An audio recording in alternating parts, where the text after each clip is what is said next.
Dallas Morning News, dallasnews.com, in Surprise, Arizona for Rangers Live YouTube. We're going to be taking your thoughts, questions, hot sports takes, whatever you want to do over the next half hour or 45 minutes. Um, if you've got questions, put them into just put them online in the chat, and I will get to them. Want to very quickly just give everybody a heads up in case you haven't been made aware. First big unfortunate news of camp uh, happened this morning when the media was informed that Sebastian Walcott has a tear in his right ulnar collateral ligament in his elbow, will require surgery, and will probably miss the entire minor league season, but may be in a position to actually start hitting in some instructional league games or fall league games, or maybe even on a winter league, depending on how the surgery goes. Give you just a quick couple of thoughts on this. One, the Rangers aren't sure right now whether the surgery will be the internal brace procedure, which is a little bit less invasive and carries a little bit less of a recovery time, uh, or the full Tommy John hybrid ligament replacement, reconstruction, and the internal brace, which is the specialty of Rangers team physician Dr. Keith Meister. So that's still to be determined, and that will have an impact on how this recovery goes. Uh, we see these injuries with pitchers primarily, obviously, but in the case of hitters, you are more able to start doing activities as long as you're not throwing earlier. So that's why he could still get some at bats at some point in time in the calendar year 2026. It's an unfortunate blow. I think there was some hope that at some point in time this year, Walcott, who turns 20 next month, would be in a position to potentially help this roster in the second half.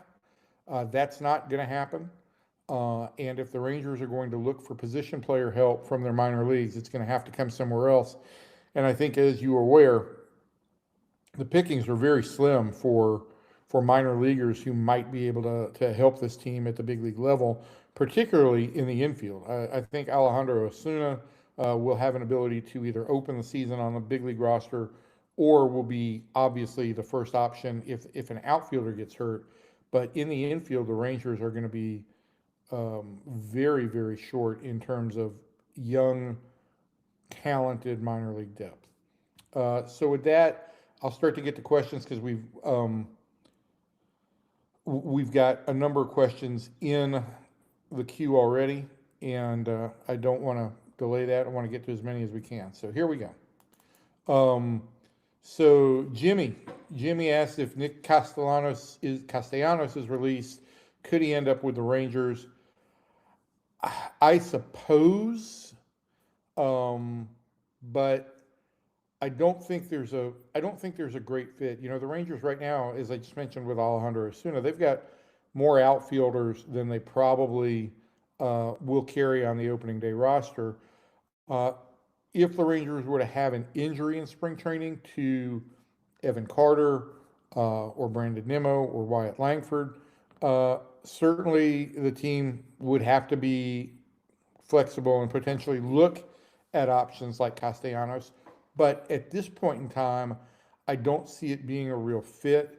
The one good thing about Castellanos, if the Phillies do release him, is that, you know, the Rangers would only have to pay the major league minimum if they signed him. So it certainly would fit in the financial constraints, but I think he's viewed mostly as a DH at this point in time. And I suppose he could be a fill-in for Jock Peterson if that doesn't go well. But I don't think that's the team's top priority right now. I think if there are some arms still out there that can be had for bargain basement prices, I think that's where the Rangers are more centered. Though I will acknowledge, we had mentioned the possibility of Austin Hayes this offseason. We mentioned the possibility of Miguel Andujar. Both of them have signed. The Rangers would like a right-handed bat at some point in time. So, yeah, I mean, I'm talking out of both sides of my mouth. I think anything is possible. I just haven't heard Castellanos' name mentioned in the past couple of days. Real buzzworthy here. So we'll see. Thanks for the question. It was a good one. Good one to get started out. Hey, Steven wants to know if there are any extension talks with Wyatt Langford. And uh, I think at this point in time, based on where the Rangers are financially, I think they want to see Wyatt take another step forward this year before they talk about a long-term deal. Uh, Wyatt missed, about 3 weeks last year, missed 3 weeks the previous season. That's not a big concern. He's made progress in both years. But I think right now the biggest concern is I don't see the Rangers really upping their payroll this year. Now, you could do a deal that includes a deferred signing bonus of some type. But I think that the Rangers want to see Wyatt get to a place where he's an 800 OPS guy for a year, um, and then really go from there. Uh, I, this team, I'm stumbling over words right now, but this team um, really feels like Wyatt is part of the core for the future. But I think they first got to determine this year what their direction is gonna be. And then either they'll peel off some contracts and make it much easier for them to go out and give Wyatt the kind of long-term contract that would make sense, or he'll take a step forward and maybe he says going into arbitration next year, I'm just going to go to arbitration and take my chances here year to year.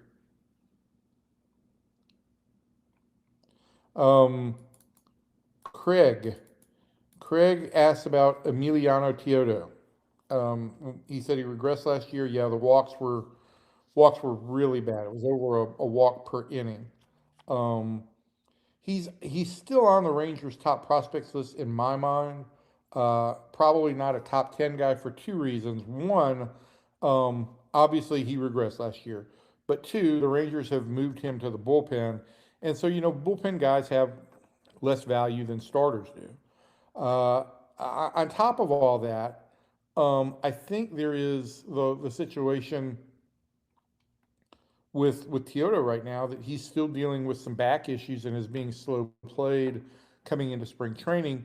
So he's not on a mound just yet, not throwing in game or not throwing bullpen sessions, and that will. I expected that to be early March, maybe before he's kind of ready to go. So it's going to put him behind everybody else. I don't see him making this roster.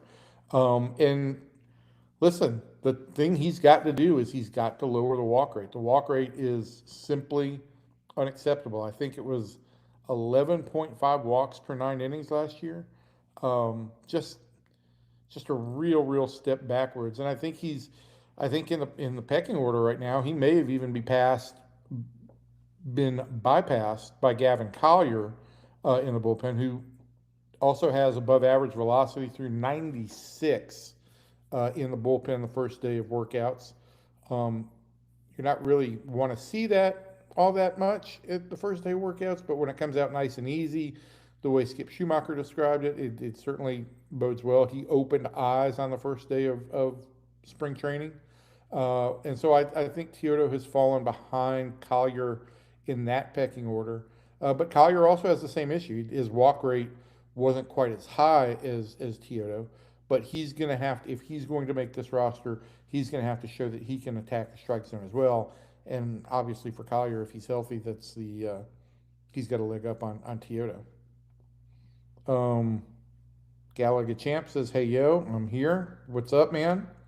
My old friend Bill Flanagan wants to know we'll read this question out loud together. It seems Latz was much better than Rocker last season and wants to start. Rocker was disappointing. Does Rocker's high draft position give him an edge, all things being equal this spring? I think that's a great question, Bill, but I think that, at this point, it's not so much draft position or what was invested into Kamar.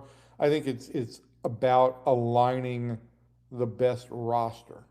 Uh, and look, I think the Rangers, if all things were being equal, I think the Rangers would prefer Kamar wins the job in the rotation. They view him as a starter and a starter only right now. And they feel like if Kamar can hold down the fifth spot, it allows them to move Jacob Latz into the bullpen into a high leverage role, either as a multi-inning high leverage guy or, perhaps as a closer. Um, and so I think they feel like it would potentially make the team better on two different fronts. Rocker is not going to make this team on as a reliever. So he's either going to start the year in the big league rotation or he's going to start the year in AAA. So for the Rangers trying to fill out their most complete roster, I think that's the way they feel it would be. And I think I mentioned this last week, or I've mentioned it in a column. I really do feel like, early in the season, I expect that um, both Jacob DeGrom and Nathan Eovaldi will be, I'm not going to say held back, but the reins will be out there a little bit. Um, they'll hold on to the reins a little bit with them early. They want to keep both those guys healthy, and they'd love to get 175 innings out of both of them. And with that, there's going to be situations where they go 4 or 5 innings on some starts. Add in that Rocker probably would be a 5 inning starter coming out of the gate in all likelihood, as he's going to have to show that he can get through an order 3 times and show that changeup that we've written about. Um, and so if you've got a guy like Latz, a lefty behind who could come in behind DeGrom or Evaldi, and then a couple of days later come in behind Rocker, all right-handers. He comes in behind them, pitches twice through every turn of the rotation, 2 or 3 innings at a time. He's still getting the workload of a starter, and he's still getting stretched out to the point where he would be a starter option. But it makes this team, I think, a little bit deeper going into the season. And as we talked about last week, the schedule out of the gate is really difficult. It's really challenging. And the Rangers need to have their best team and their best performance from day one. And Bill, to your point, and I think that Mason has also chimed in on this, but look, if Rocker makes the rotation, I think, the Rangers will certainly harp on the fact that, hey, he was the number 3 pick overall and that they've got, 2 young homegrown starters in their rotation. But I don't think he's going to get the rotation nod based on that, based purely on draft position or in any part on draft position. Let's move down here a little bit. Mason, you had a question in your comment too, right? Um, think you wanted to know if there were any right-handed bats. We talked about Castellanos. I don't know where the Rangers would go for a right-handed bat at this point in time. We'll see what happens with the Castellanos thing. At this point in time, I don't think he's been DFA'd yet or released. I just know the Phillies told him not to report to camp, and certainly they're working on trading him. They'd like to get a situation where certainly they can recoup at least a fraction of that money. I don't know that that'll take place, but that's the first step in all of this. And maybe if he's been DFA'd, I apologize. It's been a little bit like swallowing gasoline. The Phillies did just release him, I'm told. The Phillies have released Nick Castellanos, everybody. And it just feels like if you mention Nick Castellanos, that something bad now is going to happen in this broadcast. So I'm just not going to mention it anymore. But they have officially released him. Breaking news. 2 weeks of breaking news. It's amazing. So we'll see where this goes. I'll make some more calls and inquiries over the next day or so to see where the Rangers' interest may lie.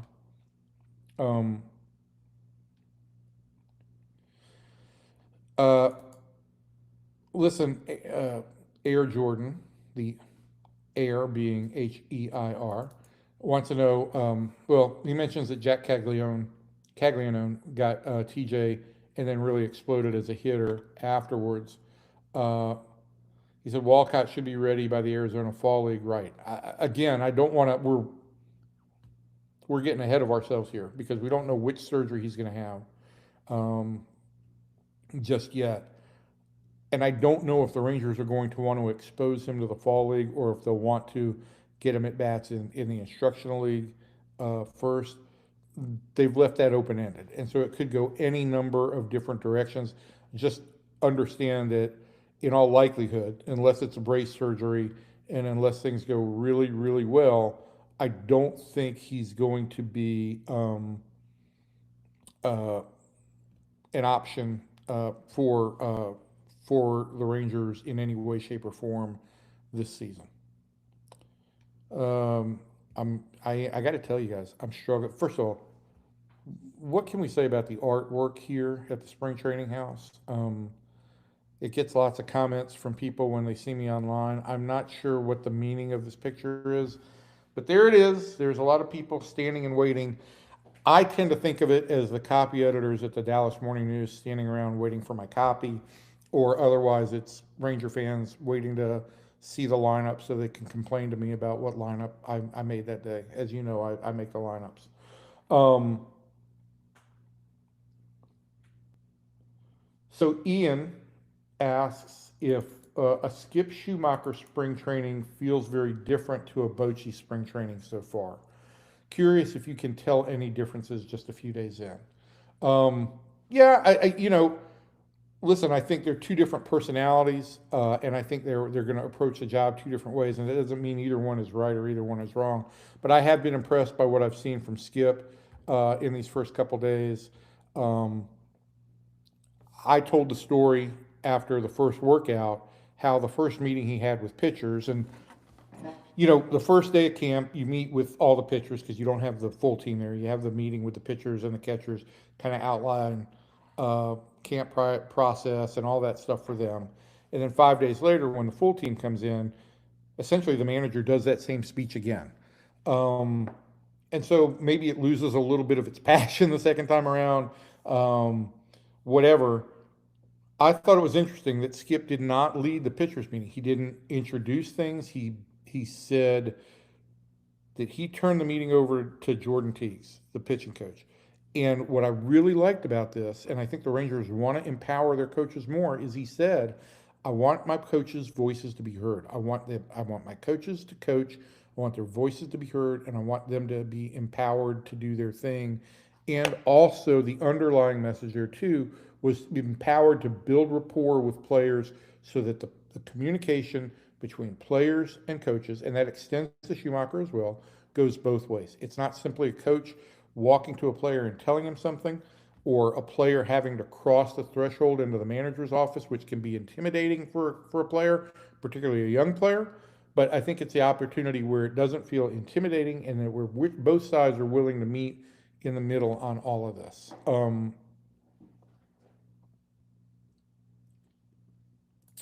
Okay, John Martin says that there have been reports today that a hedge fund and Cade Cunningham are buying interest in the Rangers. What does that signify? The only thing I've seen today is that Cunningham did announce to ESPN, I guess through Sham Charania, that he was buying a minority stake or had bought a minority stake in the team. Um, I have been trying to get some confirmation on that and haven't been uh, successful. I was just made aware of it about 25 minutes ago. I feel like I'm dropping the ball here because I don't have a real strong answer yet. I know that in whatever correspondence I've had with Ray Davis over time, uh, the indication has always been that the Davis family intends to keep this long term. He owns far and away the majority. It's not just 51%. I believe he owns well over 80% at this point in time. And there is supposedly a succession plan that he's got. It's not been public, but I think he would like to keep it in the family. And so I don't know what any of this signifies.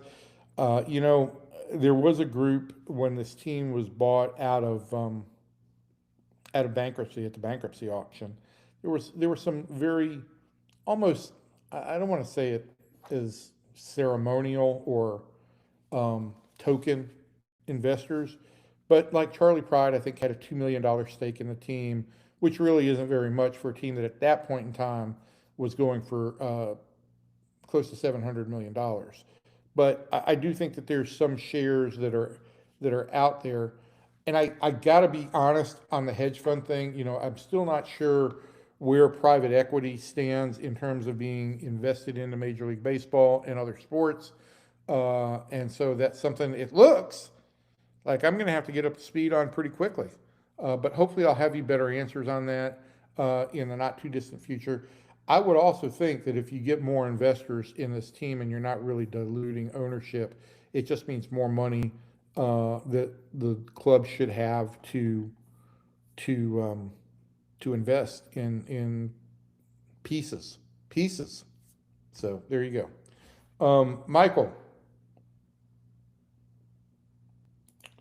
can you give us one or two reasons where Skip Schumaker's 1 year with the organization last year helps him with spring ball this year?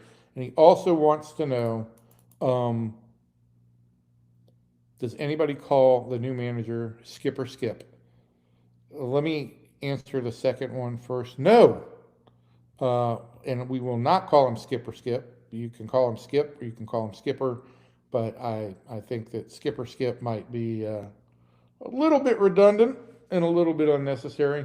But to your point, to your bigger point, I thought this was a huge element of the hire of Skip Schumaker was the fact that he spent so much time around the club last year and the organization last year. And I think that as a whole, I don't know that I'm going to can be very specific here. I think it gave him a view of how the decision-making processes were made. It gave him a view of how evaluation processes were made. It most importantly, though, it allowed him to start having communication with management, coaches in the organization, so forth and so on, and just gave him a better background of who this organization was.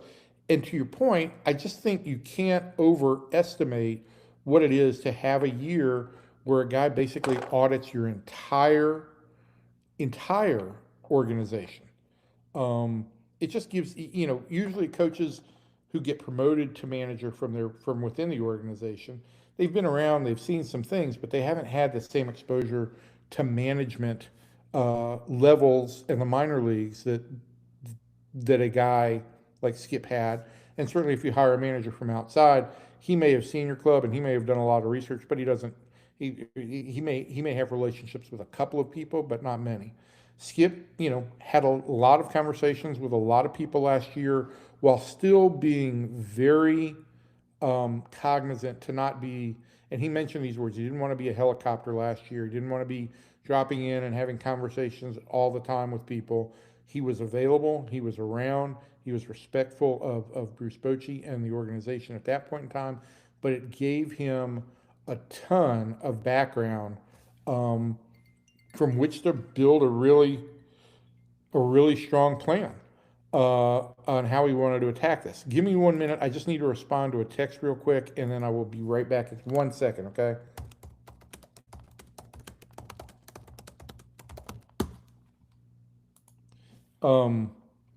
Okay, sorry about that.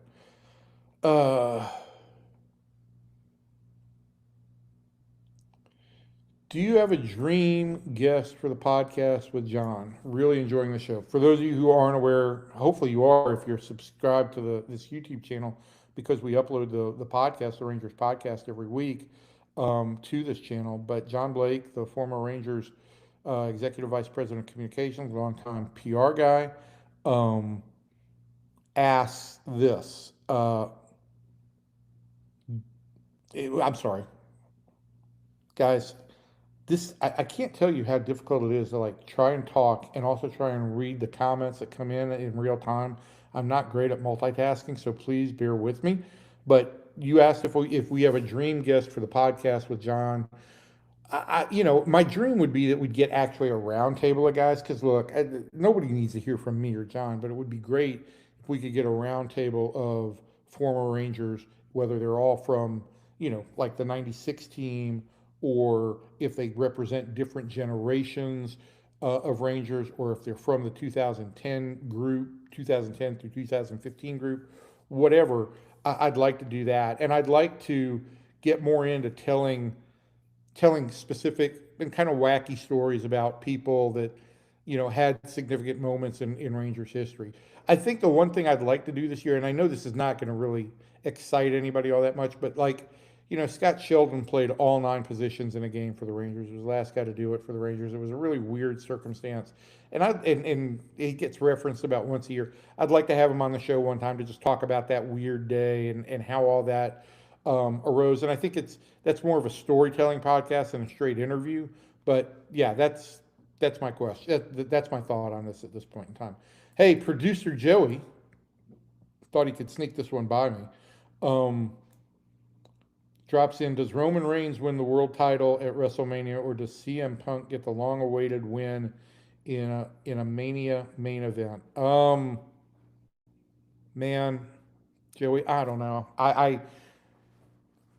To me, it feels like if you go back to Roman at this point in time, it's the same old storylines. It's just a repeat of the old storyline.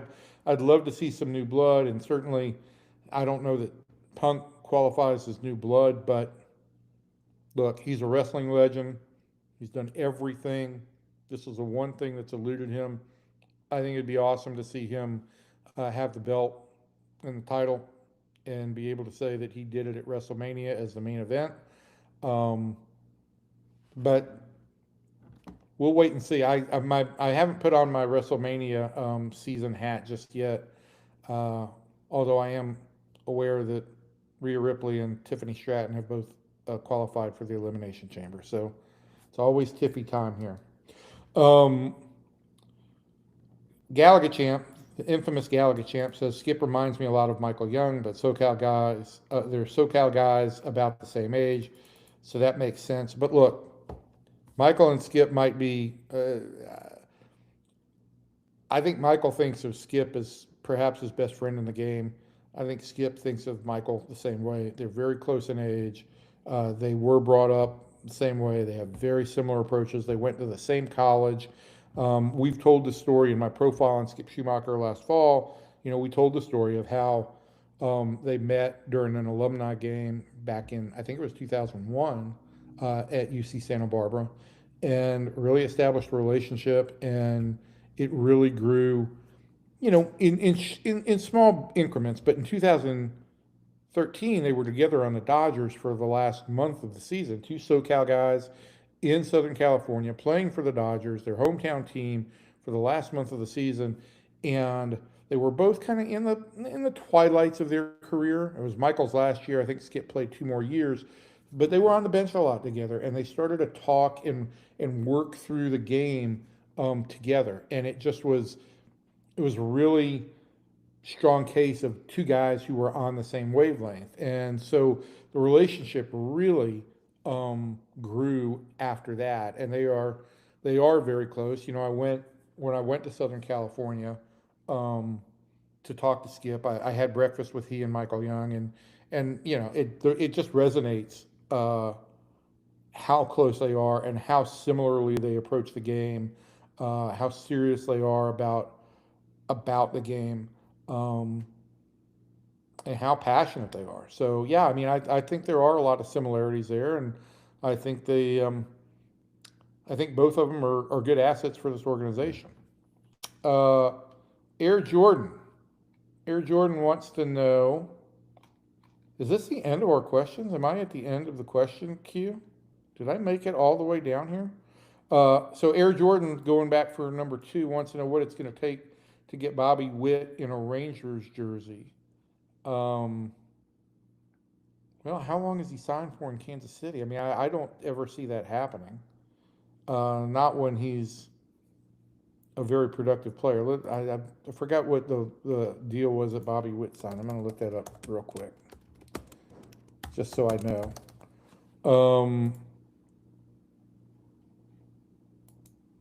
Bobby Witt is signed through 2030 with options from 31 through 37. So yeah, I wouldn't hold your breath for Bobby Witt Jr. to be in a Rangers uniform, but that's a nice goal. I think the Rangers have a pretty good shortstop right now. But I got to tell you, I really enjoy watching Bobby Witt play. I really enjoy watching Mookie Betts play. There's certain players that, even as a reporter and you're there to cover the game, that you just enjoy the way they play the game. And those are two guys that I just love watching. Trey Turner's probably in that group as well.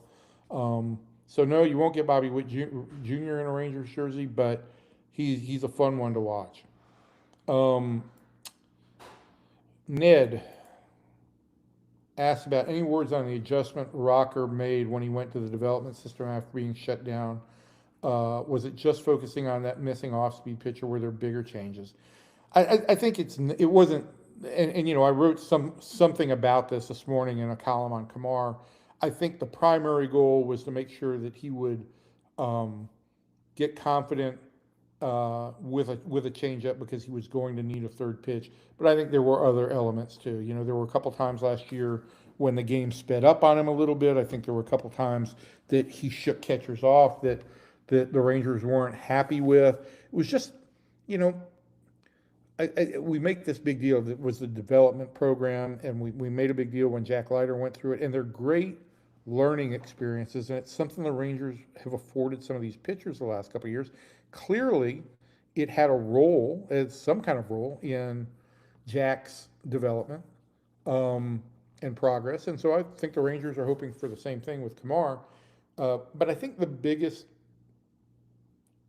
element for Kamar will be to have that off-speed pitch that he can throw, particularly against left-handers, and that he's confident with. I thought he had a great line, when we asked him about it yesterday. He said, "I've got to own it. I can't rent it." And so that's the approach he's got to have. He's got to be committed to it. He's got to have confidence in it. And as he also said, I've got to show it and prove it to myself. And he may be his hardest critic, but he's going to have to also listen to some of the input he gets from Rangers people who are going to be really encouraging, really hands-on about that whole project. Last question, and then I'm gonna wrap up with just a couple of real quick thoughts. Air Jordan 3 triple. I'm going for a triple. You want to know what my thoughts on Globe Life turning into such a pitcher's park are? The park's the park. I think the park plays fair. There are some questions about whether balls do die a little bit in center and left center, but I think it plays fair. It plays fine for left-handed hitters, but for right-handed hitters, there are some bigger issues. And it, according to the park factors, it was one of the most pitching favorable parks last year. That may also have a lot to do with the fact that two of the pitchers who pitched there regularly were Nathan DeGrom. Could you imagine putting Nathan and DeGrom together? My God, to have that stuff and the approach, wow. But Nathan Eovaldi and Jacob DeGrom, that a lot had to do with that. But the Rangers are also leaning into this a little bit. It does favor fly ball pitchers a little bit. Mackenzie Gore is a fly ball pitcher. It does favor left-handed pitchers. Mackenzie Gore is a left-handed pitcher. So the Rangers are certainly going to try and use the park to their advantage. But I have, in a conversation with Chris Young today about DeGrom and Eovaldi, I just asked him about what kind of joy it brought him as a kid who grew up watching the Rangers of the 90s struggle to ever get anybody out, as a guy who pitched for the Rangers in the early 2000s when this team had no starting pitching really to speak of, and having come back here as an executive, and you could tell that there's an enormous amount of pride that he has in watching these guys pitch, that, and setting, destroying any of the previous stigma that, you can't pitch in Arlington. Well, you can pitch there, you can pitch comfortably now with the roof, and you can do your job. So that's that. All right, we got two more left in here, and I'll get to them real quickly. Was there a Diaz signing? Yes, talked to Alexis Diaz today. Mechanically, it seems like he's in a good spot, and the belief is that the mechanics being better will help his fastball get back to where it was. He's got a funky delivery, Skip Schumaker talked about his elite extension and how far out his foot gets and kind of the weird arm angle that he has. But if he's mechanically timed upright, the Rangers are confident that he can get back to the 94, 95 mile an hour range, and he obviously can pitch at that level. But I also asked him, as a native of Puerto Rico, what he thought about watching Bad Bunny, who he referred to by his first name, Benito, in the halftime show. And he just was, you could see how much he swelled with pride because he felt like that whole halftime show um, represented Puerto Rico so well. Somebody had explained it to me like, if you watch that show, if you just watch the visuals, it almost played out like a musical. And for him, that's exactly what he was describing, was it played out this scene of Puerto Rican life. So he was just swollen with pride over that and watching that. Just thought that was an interesting take that he had. How about Cody Freeman getting some work at catcher? No, Charles, he will not catch. He is going to compete at second and third base, maybe even in the outfield, but he's not going to catch. I think the Rangers went down that road with him, just like they did with Isaiah Kiner-Falefa, and I think that they have decided that Cody is best served playing in the infield. I think the same happened with Isaiah eventually, and Isaiah turned out to be a very valuable utility guy. Air crops in with the last comment about can't wait to see the Nolan Ryan replica bloody jersey. I guess I should have mentioned that because despite all the news we had this week, the Rangers re-signing Jordan Montgomery or agreeing with Jordan Montgomery, the Walcott injury, like the biggest thing to come out of here is the fact that the Rangers are going to be giving away a Nolan Ryan replica bloody jersey. They tell me that it's just, it's not actual blood, but that the blood is the blood stains are there from when Nolan got hit by a comebacker from Bo Jackson in 1990, bloodied his lip, and he just kind of wiped off the jersey, pitched the rest of the inning with it, and then pitched the rest of that night. I think he went 7 innings that night against Kansas City with that stain on the shirt. So that's probably their best giveaway this year, and I guess, quite frankly, I'm a little bit surprised it took them this long to come up with that because the response has been mostly hilarious and often very, very excited. They'll also give away a Nolan bobblehead in which they're calling it a brawl bobblehead. Obviously, the brawl was the Robin Ventura brawl when he had Ventura in a headlock and was, giving him the noogies. But Ventura won't be on this bobblehead. They can't get away with that. They can't do that. So I'm going to be interested to see what this bobblehead actually looks like. I kind of envision Nolan just holding a ghost and punching him, but we'll see. We'll see how that goes. I want to leave you with two things before I leave. I already mentioned Gavin Collier and how impressive he was the first day, and the things that Skip said about him watching that bullpen struck me as really encouraging. The other thing I wanted to mention, and I know Jock Peterson gets a lot of grief for his performance last year. Jock hasn't been on the field yet because most position players aren't on the field, but he's been in doing some early hitting work in the cage. Ran into him yesterday, just briefly. He was walking his way out, and I just said hello, exchanged pleasantries. He looks fabulous. He says he's lost about 15 or 20 pounds. Obviously, I think the takeaway from that is he knew that last year wasn't acceptable, and he's committed to getting in better shape and getting to a position where, I thought there were times last year where with a little bit of punch, it was hard for him to get his bat through the zone. So I think he's in better shape. I think he's committed and dedicated, and so I'm looking. There will be a lot of eyes on him this spring, but the first steps are nice. Anyway, so that's been it, guys. We spent 40 minutes today. Your questions were great. I hopefully, if you just stumbled onto this, you will like and subscribe this YouTube channel, the DMN Rangers YouTube channel. We hope to keep doing this kind of stuff as often as we can. We're still in the experimental stage of whether we can do it every week or whether it be every other week.